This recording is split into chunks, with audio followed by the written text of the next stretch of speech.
So we're starting on the top. Usually they're about 5 mm thick when you buy them, so 3/16, and we're going to bring that down to 3 mm or 1/8 of an inch before we join the two halves of the top. So I clamp the top to the workbench like this, and then you can use your block plane if you like. I like my number 4 plane. And then I do maybe 20 strokes like this, and then I flip it over and do the other side. And so by working really methodically, I'm hoping to get a nice and even thickness up to until it's 3 mm or 1/8 of an inch. So maybe if you have calipers like these, they come in really handy now, so you can measure at every point you want to, or you'll have to use your ordinary calipers and measure at as many points as you can until you get a nice and even 3 mm thickness.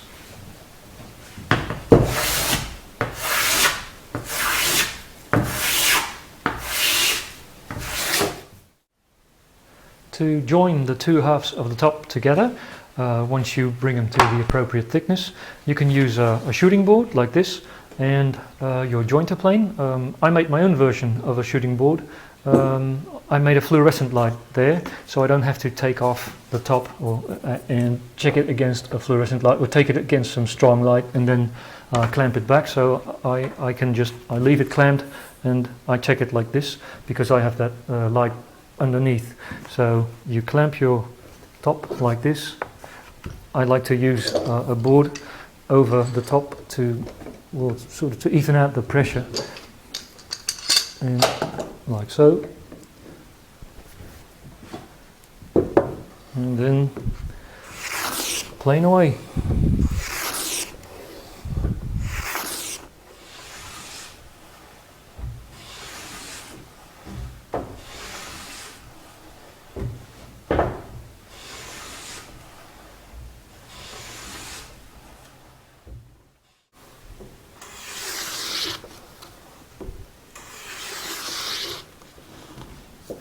Let's check one last time. It looks pretty good to me. Of course, the proof of the pudding is in the eating, so we join these two together. And if you see any light coming through, then you're going to have to start over or maybe correct where you went wrong. Some of my students have some trouble achieving this stage with a jointer plane, because it takes some skill. So I made a block of wood for them and made that flat, and glued some sandpaper to it, and they can use that like this. It's a bit easier, so maybe you want to maybe you want to do it that way. You have to be pretty honest with yourself before you glue these two halves together. If there's any space between these two, you're going to need pressure to get them together, and you can, especially the top is pretty easy because it's a soft wood, but it may crack once the top is in the guitar. To glue the two halves of the top together, you can use aluminum bar clamps like these, and I use a wood board, so that they're nice and flat. And also I have some tape here in the center seam, or where the center seam is going to be, so that the top doesn't actually glue to the board, because that would be a pain. Right, let's get started.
let this dry overnight, so now it's time to have a look at the result.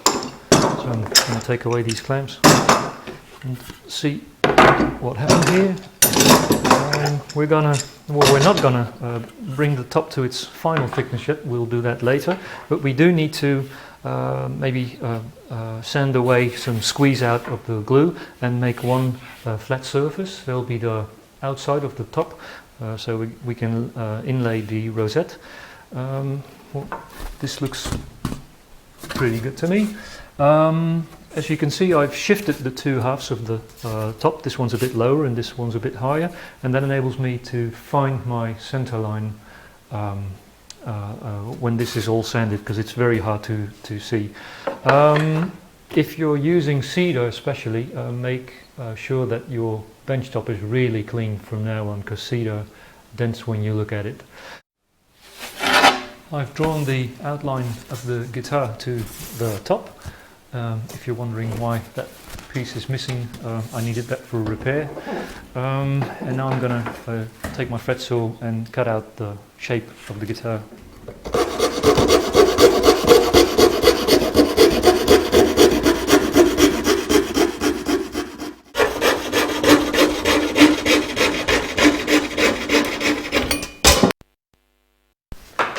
Right, so before you start cutting, scribe the center line, and now extrapolate the center line to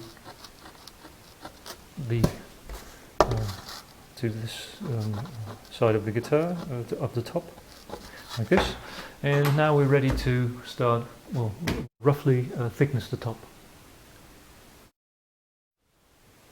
We're going to start by thicknessing the top to about 2.5 millimeters or 1/10 of an inch. A bit thicker if you're working with cedar top. So clamp your top to the workbench or to a workboard like this. This one's really clean. I keep it clean, so there's nothing that can dent the top. So I just clamp it like this, and then sand one side, and then flip it over and sand the other side until I'm at 2.5 millimeters thickness.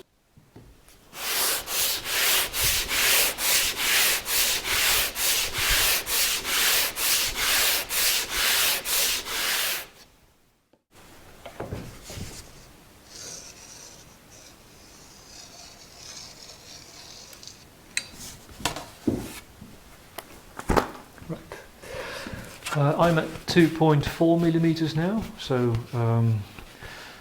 I'm pretty much where I want to be for now.